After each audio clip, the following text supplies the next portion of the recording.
তো ফরেক্স বলার পক্ষ থেকে সবাইকে জানাই আন্তরিক শুভেচ্ছা এবং স্বাগতম। ফরেক্স বলার চ্যানেলে প্রায় 240টির মতো ভিডিও আপলোড করা হয়েছে। তো সবগুলো ভিডিও যারা ট্রেডিং করে তাদের জন্য একদম ইম্পর্টেন্ট ভিডিও। এখানে কোনো প্রকার আজে বাজে কোনো ভিডিও আপলোড করা হয় না। আপনি যদি ট্রেডিং জগতের সঙ্গে যদি আপনি জড়িত হয়ে থাকেন তাহলে ফরেক্স বাংলা চ্যানেলটি আপনার জন্য খুব ইম্পর্টেন্ট একটি চ্যানেল। কারণ নিয়মিত এখানে ফরেক্স রিলেটেড বিভিন্ন ধরনের ভিডিও আপনি পেয়ে যাবেন, যে ভিডিওগুলো দেখে এবং যেই সফটওয়্যারগুলো আছে সেই সফটওয়্যারগুলো কালেক্ট করে আপনি আপনার ট্রেডিং জগতের ভালো একটা গ্রো করতে পারবেন আপনার অ্যাকাউন্টের প্রফিটের। তো আজকে যেই বিষয়টা আমি শেয়ার করব এটি একদম সুপার ট্রেডিং ট্রিক। এই ট্রিকটা যদি আপনারা কাজে লাগান সেই ক্ষেত্রে আপনাদের মোটামুটি আমি বলতে পারি 100% আপনাদের অ্যাকাউন্ট লস হবে না। এবং এই ট্রেডিং স্ট্র্যাটেজিটা এটা সম্পূর্ণই আমার একটি সাবস্ক্রাইবারের, যে সাবস্ক্রাইবার টার্টেল রোবটটি নিয়ে সে ট্রেডিং করছে এবং তার যে স্ট্র্যাটেজি সেই স্ট্র্যাটেজিটাই আমার সঙ্গে শেয়ার করেছে এবং আমি সেটা আমার সম্পূর্ণ সাবস্ক্রাইবারদের সাথে আমি শেয়ার করছি। তো ভিডিওটি অবশ্যই মনোযোগ সহকারে শুনবেন এবং দেখবেন এবং বোঝার চেষ্টা করবেন। যদি বুঝতে না পারেন ভিডিওটি আবারও টেনে আবার প্রথম থেকে দেখবেন এবং বোঝার চেষ্টা করবেন এবং আমি আপনাদেরকে যে জিনিসগুলো শেখাই ওর মধ্যে থেকে আরো বেটার কোনো কিছু করার চেষ্টা করবেন। একটা জিনিস মাথায় রাখবেন যে স্কুলের কলেজের যেই টিচারগুলো আছে এদের থেকেও কিন্তু ট্যালেন্ট হয় স্টুডেন্টরা। সো আমি যে একদম ট্যালেন্ট একদম এক্সপার্ট এমনটা কখনোই মনে করবেন না। আমার থেকেও আরো এক্সপার্ট ট্যালেন্ট আপনারাও হতে পারেন। কারণ এখানে আজকে যেই ট্রেডিং স্ট্র্যাটেজিটা শেয়ার করব এটি সম্পূর্ণই ধরতে গেলে আমার সাবস্ক্রাইবারের। তো চলুন তাহলে শুরু করা যায়। তো সর্বপ্রথম যেটা আপনার লাগবে সেটি হচ্ছে আপনার ফরেক্স টার্টেল রোবটটি আপনার প্রয়োজন হবে। আর যদি টার্টেল রোবটটি না থাকে, আপনার যদি এই সীমিত হালকা একটি অ্যামাউন্ট দিয়ে রোবটটি কেনার মতো যদি সামর্থ্য না থাকে, সেক্ষেত্রে টার্টেল রোবটটি যেভাবে কাজ করে ঠিক সেম ভাবে কাজ আপনাকে ম্যানুয়ালি করতে হবে, তারপরেও আপনি প্রফিট করতে পারবেন। তো এখন মনোযোগ সহকারে আমার কথাটা শুনুন এবং দেখুন, তাহলে বুঝতে পারবেন। তো সর্বপ্রথম আপনার যে কাজটা করতে হবে সেটি হচ্ছে ফরেক্স ফ্যাক্টরি, যে আমাদের ফরেক্স জগতের পপুলার যে ওয়েবসাইটটি আছে এই ওয়েবসাইটে আপনাকে আসতে হবে। তো ফরেক্স ফ্যাক্টরিতে যখন আসবেন এখানে আপনারা দেখতে পারবেন যে একদম হাই ইম্প্যাক্ট যেই নিউজগুলো আছে, যেমন ধরুন 12 তারিখে হাই ইম্প্যাক্ট নিউজ আছে। তো এই যে 12 তারিখে যে নিউজ আছে এই 12 তারিখের আগে আপনি কোনো এন্ট্রি দিবেন না। আপনার অ্যাকাউন্ট একদম ফ্রেশ থাকতে হবে, ওই অ্যাকাউন্টে যেন কোনো ট্রেড যেন হোল্ড অবস্থায় না থাকে, একদম ফ্রেশ। ঠিক নিউজের আধা ঘন্টা আগে আপনি মার্কেটে বসবেন, আধা ঘন্টা আপনি অ্যানালাইসিস করবেন যে আপনার এন্ট্রি পয়েন্টটি, অ্যাকুরেট এন্ট্রি পয়েন্টটি কোথায় হবে। আমার কথাগুলো খুব মনোযোগ সহকারে শুনুন এবং দেখুন এবং চিন্তা করুন, মার্কেট নিয়ে গবেষণা করুন। আমার কথার সঙ্গে আমার থিওরির সঙ্গে মার্কেট অ্যানালাইসিসটা কি অ্যাকুরেট আছে কিনা। তো প্ল্যানিংটা যেটা, সর্বপ্রথম যে প্ল্যানিং সেটি হচ্ছে জিবিপি ইউএসডির যদি কোনো নিউজ থাকে এবং ইউএসডি যদি কোনো নিউজ থাকে, জিবিপি বা ইউএসডি এই দুইটা নিউজটাকে টার্গেট করবেন সর্বপ্রথম। তো ধরুন জিবিপির গভর্নমেন্টের স্পিক আছে, তো এই গভর্নমেন্টের যে স্পিকটা থাকবে এই স্পিকের সময় জিবিপি মার্কেট ফুল ক্রেজি একটা মার্কেট হয়ে যায় এবং এই ক্রেজি মার্কেটে টার্টেল রোবট দিয়ে 100% শিওর প্রফিট করা সম্ভব। তো ইউএসডির যে নিউজ এই নিউজগুলোতেও কিন্তু সেম জিনিসটাই হয় মোটামুটি জিবিপি মার্কেটটাতে। এখানে অ্যাকচুয়াল এবং ফরকাস্ট আমাদের যেটা করতে হবে যে অ্যাকচুয়ালটা আসবে কোথায় এই জিনিসটা আমাদের দেখার কোনো প্রয়োজন নেই। প্রথম অবস্থায় কোনো প্রয়োজন নেই। আমরা যেটা করব, আমরা একটি আইডিয়া করে নেব যে আমাদের আজকের মার্কেটটি ফরকাস্ট এবং প্রিভিয়াস অতীতে কি হয়েছিল, বর্তমানে কি হবে, এই জিনিসটার উপর ভিত্তি করে আমরা মার্কেট অ্যানালাইসিস করব।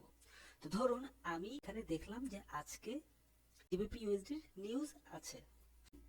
জিবিপি ইউএসডি যেহেতু নিউজ আছে, তো এই জিবিপি ইউএসডি আমরা মার্কেটের চার্টটি আমরা ওপেন করব এবং আমরা এখানে আমাদের ফরেক্স বাংলা থেকে যতগুলো আপনারা ইন্ডিকেটর পেয়েছেন, এই ইন্ডিকেটরগুলো পারফেক্ট ইন্ডিকেটরগুলোর মধ্যে সাপ্লাই ডিমান্ড এই ইন্ডিকেটরটা আপনারা বেশি ব্যবহার করবেন এবং মুভিং অ্যাভারেজ। তো এই দুইটা ইন্ডিকেটর যখন আপনারা ব্যবহার করবেন, আপনারা একদম মোটামুটি অ্যাকুরেট পয়েন্ট আপনারা পেয়ে যাবেন।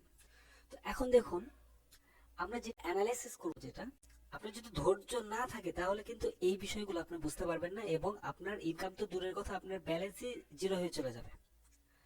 কাজেই ট্রেডিং এর ধৈর্য থাকতে হবে এবং এই ভিডিওগুলো, এই ট্রিকগুলো শোনার ধৈর্য পর্যন্ত থাকতে হবে। একটা করে ভিডিও আপনার 10 থেকে 15 মিনিট বা 20 মিনিট হয়ে থাকে, তো এইটুকু সময়ের মধ্যে আপনি কিন্তু হিউজ পরিমাণ একটা ক্যালকুলেশন আপনি জানতে পারবেন, আপনার প্রফিটের একটা বিষয়গুলো আপনি জানতে পারবেন। সো অবশ্যই ধৈর্য সহকারে শুনবেন।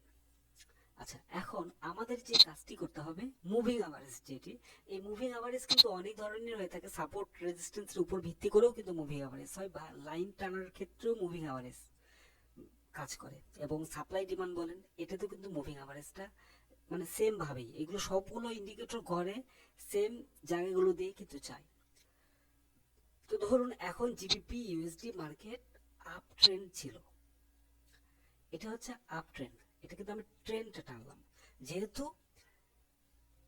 মুভিং অ্যাভারেজ ট্রেন্ড হিসেবে কাজ করে, সেহেতু আমি এখানে ট্রেন্ডটা আমি ধরে নিলাম। জিবিপি ইউএসডি এখানে আপ ট্রেন্ড ছিল এবং আপ ট্রেন্ড থেকে এখান থেকে জিবিপি ইউএসডি মার্কেট ফল্ট করেছে এবং এখান থেকে মার্কেট ডাউনের দিকে চলে আসছে।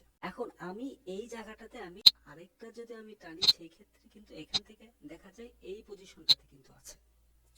দেখুন এই যে আমি এখান থেকে যে টানলাম, একটা জিনিস খেয়াল করে দেখুন, এই জায়গাটা থেকে যে আমি টানলাম, এই টানার মধ্যে এই যে গত দিনে কিন্তু জিবিপির নিউজ ছিল এবং সেই নিউজে কিন্তু মার্কেট বাড়ি খেয়ে কিন্তু এই পজিশনে কিন্তু চলে আসছে।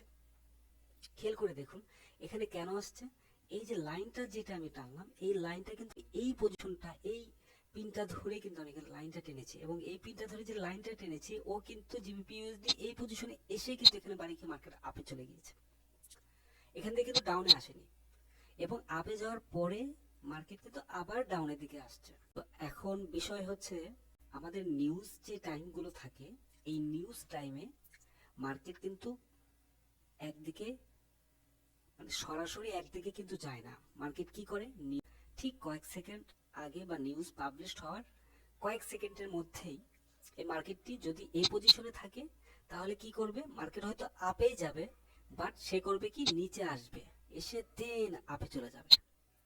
অথবা মার্কেট নিচেই আসবে, সে করবে কি, আপে যাবে দেন নিচে চলে আসবে। যে কোনো একদিকে কিন্তু এই কাজটা করে।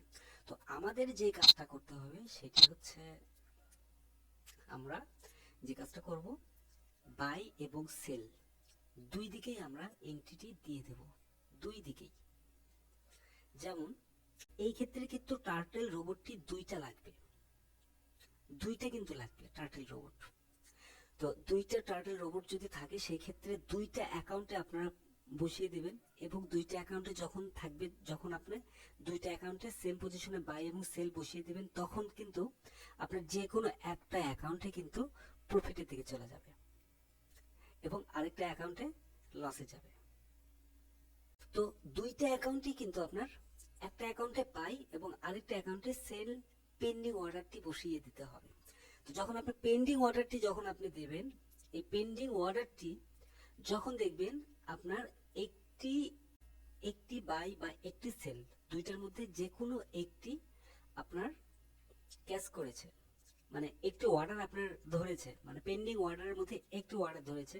তো যখন একটি অর্ডার ধরবে, ধরুন এই পজিশনে আপনি একটা, ধরুন আমার মার্কেট পজিশন ছিল এই পজিশনে, তো এখন আমি যেটা করব, এই পজিশনেই আমি একটি বাই এন্ট্রি দিয়ে দেব, বাই এন্ট্রি দিয়ে দেব, অথবা পেন্ডিং অর্ডার দিয়ে দেবো আমি একদম নিচে, যেহেতু আমার নিচে একটা লাইন টানা আছে।